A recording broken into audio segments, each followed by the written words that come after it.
بسم اللہ الرحمن الرحیم۔ السلام علیکم، ہمارے چینل پر خوش آمدید۔ ناشتہ بناتے ہوئے اپنے شوہر کو دیکھا تو وہ تیار ہو کر کمرے سے باہر نکلے۔ ان کو ایک نظر دیکھ کر میں نے افسردگی سے نظروں کو گھما لیا۔ میں جانتی تھی میرے شوہر اس وقت تیار ہو کر کہاں جانے والے تھے۔ حالانکہ میرے شوہر وابٹا میں کام کرتے تھے اور ان کی رات کی ڈیوٹی ہوتی تھی، مگر وہ رات کی ڈیوٹی سے فراغت پا کر فجر کے وقت گھر آتے تھے اور تھوڑی دیر کی نیند کے بعد واپس تیار ہو کر گھر سے چلے جاتے تھے۔ شروع میں تو مجھے اپنے شوہر کی اس حرکت کا اندازہ نہیں تھا اور میرے شوہر بھی میرے پوچھنے پر آئیں بائیں شائیں کرنے لگتے تھے، مگر پھر ایک روز مجھے میرے ایک چچا زاد کزن نے جو بات بتائی وہ میرے پیروں تلے سے زمین کھسکا گئی تھی۔ مجھے میرے کزن نے بتایا کہ میرے نہایت شریف النفس اور سادہ مزاج شوہر ایک جسم فروش عورت کے پاس روزانہ جا رہے تھے، تو میرے لیے یہ بات جھٹکے سے کم نہ تھی، کیونکہ میرا شوہر عزت دار انسان تھے اور پورا خاندان ان کی شرافت اور نیک دلی کا گواہ تھا۔ شادی کے بعد جب میں گھر آئی تو میری شوہر کی ساری محبت اور توجہ کی واحد حقدار میں ہی تھی۔ میں جانتی تھی کہ میرے شوہر کی زندگی مجھ سے پہلے کوئی عورت نہیں آئی تھی اور مجھے ایک مان تھا کہ میرے بعد بھی زندگی میں کوئی عورت نہیں آئے گی، مگر مجھے اس بات نے دھچکا پہنچایا تھا کہ میرے شوہر کی زندگی میں نہ صرف عورت آئی تھی بلکہ عورت بھی ایک جسم فروش جو میری نظر میں خاک کے برابر بھی نہ تھی، کیونکہ وہ عورت جتنی بھی خوبصورت ہوتی ہے اور کوئی خاندانی عورت بھی ہوتی تو وہ شریف عورت نہ تھی، جس کا اس حساب سے میں نہ صرف نہایت خوبصورت لڑکی تھی بلکہ میں اپنے ساتھ جہیز میں اپنے باپ کی بے پناہ دولت بھی لائی تھی۔ جب مجھے کزن سے بات پتہ چلی تو میں نے پہلے اس پر یقین نہ کیا اور اسے ڈانٹ ڈپٹ کر گھر سے بھگا دیا، کیونکہ اس کزن کا رشتہ میرے لیے بہت بار آیا تھا، مگر میں نے اس کزن پر اپنے شوہر کو ترجیح دی تھی، کیونکہ میرا وہ کزن آوارہ اور عورتوں کا شیدائی تھا، جبکہ میرا شوہر شریف تھا اور میں ایک ایسا مرد اپنی زندگی میں چاہتی تھی جس کو زندگی میں میرے علاوہ کوئی عورت نہ ہوتی۔ اور میری کزن کو یہ بات پتہ لگی تو اس نے میرے شوہر کے بارے میں وہ بات بتائی تو مجھے لگا کہ اسے بدلہ لینے کے لیے میرے شوہر پہ الزام لگا رہا ہے۔ میرے اس کزن نے کچھ روز کے بعد مجھے تصویر بطور ثبوت کے بھیجی جن میں میرا شوہر واقعی کوٹھے پر جا رہا تھا۔ کچھ تصاویر میں میرا شوہر ایک نہایت خوبصورت جسم فروش عورت کے پاس بیٹھا ہوا تھا۔ میرے لیے ان تصاویر پر یقین کرنا مشکل ہو گیا تھا۔ مجھے زیادہ شرمندگی اپنے اس کزن کے سامنے ہوئی تھی جس سے میں نے شادی کے لیے انکار کیا تھا اور کہا تھا کہ مجھے ایسا مرد کسی صورت پسند نہیں جو دوسری عورتوں میں دلچسپی لے۔ مجھے جائز رشتوں میں ایماندار اور خوددار مرد پسند تھے، مگر میرے شوہر نے نہ صرف اس کے سامنے شرمندہ کیا تھا بلکہ مجھے اتنا بڑا دھوکہ دیا تھا۔ میں نے بہت کوشش کی کہ میں اپنے شوہر سے اس بارے میں بات کروں اور اسے احساس دلاؤں کہ وہ میرے ساتھ کتنی بڑی ناانصافی کر رہا ہے، مگر مجھے یہ بات گوارا نہیں تھی کہ میں اس سے یہ سوال کروں، اور میں یہ سوچ کر خاموش ہو جاتی تھی کہ اگر میرے شوہر نے میرے منہ پر اس بات کا اعتراف کر لیا تو میں کیا کروں گی۔ میں چاہتی تھی کہ ہمارے درمیان یہی بھرم رہے اور میرے شوہر کی جھوٹی باتیں صحیح لگیں، مگر میں روزانہ خود کو جھوٹی تسکین دلا دیا کرتی تھی کہ اس کی زندگی میں میرے علاوہ کوئی عورت نہ ہوتی، اور اسے یہ بات بالکل معلوم ہونے نہیں دی کہ مجھے معلوم ہے وہ مجھے دھوکہ دے کر کیا کر رہا ہے۔ ہر روز اپنے شوہر کو نک سک تیار ہو کر اس جسم فروش عورت کے پاس جاتا دیکھنا میرے لیے نہایت اذیت کا باعث تھا۔ میں چاہ کر بھی اپنے شوہر کو ٹوک نہیں پا رہی تھی، نہ ہی میں یہ ظاہر کر پا رہی تھی کہ میں اس کی حرکتوں کو جان چکی ہوں اور اس کی حقیقت سے واقف ہو چکی ہوں۔ مجھے اپنے شوہر کے پرسکون چہرے پر بہت پریشان کرتا تھا۔ اسے دیکھ کر ایسا لگتا کہ جیسے اس سے زیادہ سچا ہے اس دنیا میں کوئی نہیں، مگر میں اس بات کا ثبوت دیکھ چکی تھی کہ وہ اس جسم فروش عورت کے پاس جاتا تھا۔ میں اکثر اپنے شوہر کو روکنے کے لیے بہانے سے اپنی طبیعت کی خرابی کا جھوٹ بولنے لگی، اور کبھی میں بستر پر لیٹ جاتی تھی کہ میرا شوہر نہ جا سکے، اور مجھے تو حیرت ہوتی تھی جب میرا شوہر بغیر کوئی بحث کیے ہی ایک طرف جاتا اور کال پر معذرت کر کے واپس آ کے میرے ساتھ ٹک جاتا تھا۔ میں حیران ہو جاتی تھی کہ وہ شخص کتنا بہروپیہ تھا۔ مجھے اپنی محبت کا یقین دلانے کے لیے وہ چند دن ناگا بھی برداشت کر لیتا تھا۔ میں اپنے شوہر کے رویے سے الجھنے لگی اور اکثر میرا دل مجھے اس بات کا خیال دلانے لگا کہ شاید میرے شوہر پر میری کزن نے واقعی الزام لگایا تھا۔ میں اپنی اسی سوچ سے نکلنے کے لیے میں ایک روز خاموشی سے اپنے شوہر کے پیچھے گئی تھی تاکہ دیکھ سکوں کہ وہ واقعی کسی کوٹھے پر جاتا ہے یا پھر یہ میرا وہم تھا۔ مگر جب اس روز میں اپنے شوہر کے پیچھے گئی تو میری ساری امیدیں اور خوش فہمیاں دم توڑ گئیں۔ جب واقعی میں نے شوہر ایک کوٹھے میں داخل ہوتے ہوئے دیکھا تو اس سے آگے مجھے کچھ جاننے کی ضرورت نہ پڑی تھی۔ ایک مرد کا کوٹھے پر عورتوں کے پاس جانے کا اور کیا کام ہو سکتا ہے؟ میں اتنی نادان تو ہرگز نہ تھی۔ مجھے افسوس یہ تھا کہ میرا شوہر کچھ وقت سے مجھے پیسے بھی نہیں دے رہا تھا اور میں اپنے والد کے دیے بینک بیلنس سے اپنا خرچہ پورا کر رہی تھی۔ اب اندازہ ہو رہا تھا کہ میرا شوہر اپنی رقم کہاں لٹا رہا تھا۔ دنیا کے سامنے ایک نہایت شریف اور نیک مرد حقیقت میں کیا تھا؟ وہ اپنی بیوی کی محبت میں ایک جسم فروش عورت کو حصے دار بنا چکا تھا اور اپنی بیوی کے اخراجات سے بھی ہاتھ اٹھا چکا تھا۔ مجھے ڈر تھا کہ شاید اس نے اس عورت سے خفیہ نکاح کر لیا ہوگا۔ یہ بات میرے لیے توہین کا باعث تھی۔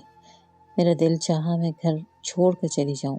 میرے والد کے پاس دولت کی کمی نہ تھی اور مجھے یقین تھا کہ میرے والدین مجھے کبھی نہیں دھتکارتے، کیونکہ میں اپنے گھرانے کی سب سے چھوٹی اور لاڈلی بیٹی تھی۔ مجھے اپنی شادی آج تک یاد تھی۔ میری شادی بہت دھوم دھام سے ہوئی تھی اور سب نے میری قسمت پر رشک کیا تھا۔ حالانکہ میرے شوہر پیسے کے حساب سے ہم سے بہت کم تر تھا، مگر میں نے اس چیز کو کبھی اہمیت نہیں دی تھی۔ میں تو اس بات پر نازا تھی کہ میں اپنے شوہر کی محبتوں کی واحد حقدار ہوں اور یہی بات میں پورے خاندان میں ہر ایک کو بتایا کرتی تھی۔ میرے شوہر کی دنیا مجھ سے شروع ہو کر مجھ پر ہی ختم ہوتی تھی۔ شادی کے بعد بھی وہ سارا وقت میرے گرد منڈلاتا رہتا تھا اور مجھے بہت پیار سے رکھا تھا۔ اب اپنے اسی شوہر کو ایک کوٹھے والی عورت کی وجہ سے چھوڑ کر جانا میرے لیے شرمندگی کا باعث تھا۔ حقیقت کا یقین ہوتے ہی میں بیمار پڑ گئی تھی اور میری بیماری میں میرے شوہر سارا وقت میری تیمارداری کرتے رہے۔ انہوں نے میرا اتنا خیال رکھا کہ میں چند دنوں میں ہی چنگی بھلی ہو گئی۔ وہ میرے لیے بہت زیادہ پریشان ہو چکا تھا۔ کام پر جانے کے بعد بھی وہ بار بار مجھے فون کر کے میری طبیعت کا پوچھتا۔ میں اس شخص کے دوگلے پن پر اب بھی حیران ہونے لگی تھی۔ وہ ایک ہی وقت میں دو عورتوں سے نہ جانے کیسے محبت نبھا رہا تھا۔ مجھے یقین تھا کہ اس جیسے شریف آدمی کو کسی برے دوست کی وجہ سے کوٹھے والی عورتوں کی لت پڑی تھی۔ یہ بات تو ظاہر ہی تھی کہ وہ اب بھی مجھ سے پہلے روز جیسی محبت کرتا تھا، مگر اب اس محبت میں ایک اور عورت کا بھی حصہ تھا۔ میں دن بدن گمسم سی ہوتی جا رہی تھی۔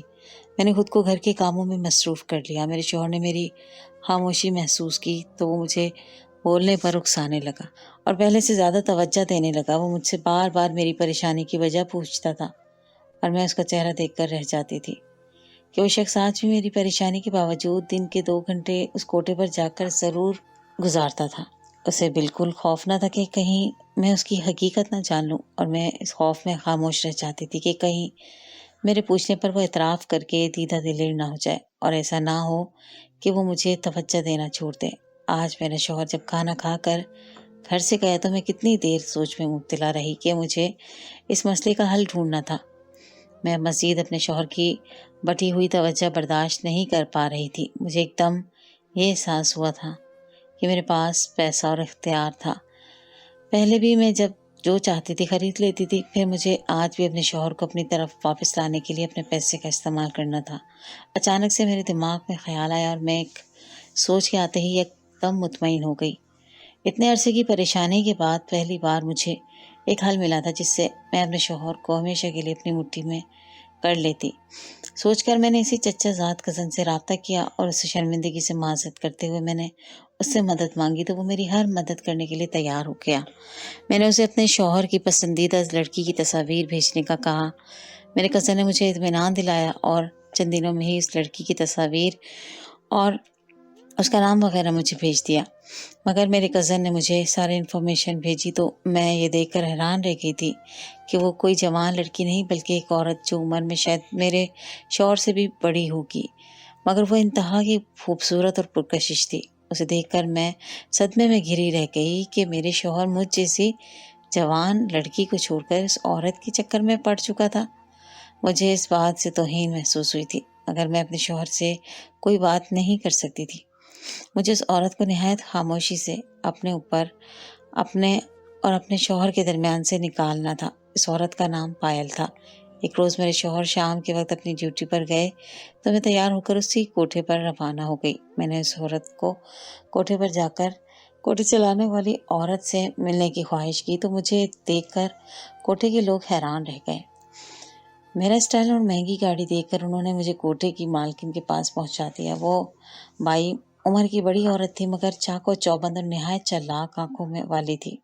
اس نے نہایت مہربان لہجے میں مجھ سے میرے آنے کی وجہ پوچھی تو میں نے اسے کوٹھے کی لڑکیاں دکھانے کا کہا تو وہ عورت میری بات پر چونک گئی، کیونکہ یہ اس کے لیے نہایت حیران کن بات تھی کہ پہلی بار اس کے کوٹھے پر مرد کی بجائے ایک لڑکی آ کر لڑکیاں دکھانے کا بول رہی تھی۔ اتنا حیران ہوئی کہ بے ساختہ مجھ سے پوچھنے لگی کہ تم نے کوٹھے کی لڑکیوں کا کیا کرنا ہے؟ اس عورت کو مجھ پر شک ہونے لگا تھا۔ اسے لگا کہ میں کوئی میڈیا والی یا پھر کوئی پولیس افسر ہوں۔ میں نے اسے صاف الفاظ میں کہا کہ میرا شوہر اوباش ہے اور وہ لڑکیوں کے لیے بھٹکتا پھرتا ہے اور میں اپنے شوہر کے لیے ایک ایسی جسم فروش لڑکی خریدنے آئی ہوں جو گھر میں ہی اس کا دل بہلایا کرے اور وہ باہر جانے کی بجائے گھر میں میری آنکھوں کے سامنے ہی رہے۔ اس عورت کو میری بات نے اچھا خاصا جھٹکا پہنچایا تھا۔ وہ حیران آنکھوں سے مجھے دیکھ رہی تھی جس میں صاف صاف درد تھا کہ مجھ جیسی پیسے والی عورت، حسین جوان لڑکی، آخر اپنے شوہر کو روکنے کے لیے خود اس کے ہاتھ میں کھلونا کیوں دے رہی تھی؟ مگر اس عورت کو رقم سے مطلب تھا۔ اس نے فوراً اپنے کوٹھے کی لڑکیوں کو بلایا اور میرے توقع کے عین مطابق مجھے ہمیشہ کے لیے بھیجنے کا سن کر اس نے وہ سب عورتیں اور لڑکیاں بلائیں جو اب اس کے لیے ناکارہ ہو چکی تھیں۔ اس کی بلائی ہوئی لڑکیاں میں نے جب پائل کو دیکھا تو میری آنکھیں چمک اٹھی۔ مجھے پائل کو ڈھونڈنے میں زیادہ مشکل پیش نہیں آئی تھی اور یہ دیکھ کر میرا دل جلنے سے بھر گیا تھا کہ پائل اپنی تصاویر کی نسبت حقیقت میں بہت زیادہ پرکشش لگ رہی تھی۔ وہ جوان عورت تھی مگر اس کے جلد بالکل جوان لڑکیوں کی طرح چمکتی ہوئی تھی۔ میں نے نظر گھما کر اس عورت سے پائل کو خریدنے کا مطالبہ کیا تو وہ چونک کر پائل کو دیکھنے لگی۔ میں نے محسوس کیا جیسے میری بات پر پائل نے صدمے بھری آنکھوں سے اس عورت کو دیکھا تھا۔ یقیناً وہ بکنے کے لیے تیار نہ تھی مگر اس عورت نے پیسے کا سن کر فوراً پائل کو بیچنے کی حامی بھر لی اور مجھ سے منہ مانگی رقم مانگنے لگی، اور رقم اتنی بڑی تھی کہ ایک پل کے لیے مجھے خیال آیا کہ میں ایک ناکارہ سے کام پر اتنا پیسہ ضائع کر کے غلط کام کر رہی ہوں۔ مگر پھر مجھے اپنے شوہر کا خیال آیا جو اسی عورت کی خاطر روزانہ اس کوٹھے پر آ رہا تھا۔ میں نے پورا نام اور چیک لکھ کر اس عورت کو دے دیا۔ اس نے رقم اپنے بینک میں ٹرانسفر کروانے کا پہلے اچھے سے اطمینان کیا اور پھر پائل کو میرے حوالے کر دیا۔ پائل سر جھکائے افسردہ سی میرے سامنے آ گئی تھی۔